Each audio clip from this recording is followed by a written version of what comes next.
Kunzima emindenini ukuvakashela indawo lapho kwaphumela khona imiphefumulo yazisulu. Le mindeni ibiqala ukuba kulezi ndawo. It's very surreal since it's the first time for pretty much all of us.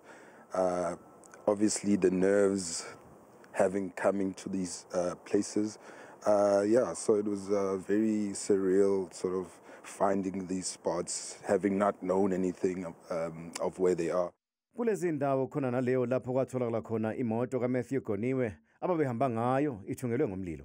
You remember in the last site you could compare it with a picture that came from the docket. Did you have something similar to work from on the site? That's correct, Malady. One of the pictures which I've seen look consistent with the backdrop, the vegetation and the landscape. Zihlukene indawo lapho kwatholakala khona izidumbu zalezi shoshovu. According to her, it was somewhere where these buildings have been erected.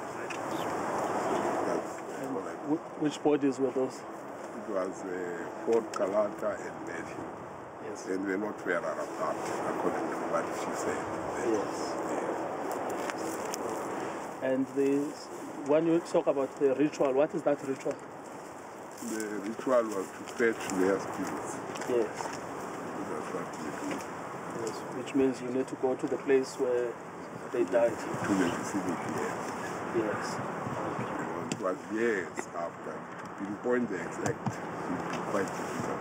Yes, okay. And have you been here since then? No, I was in this vicinity even before the funeral.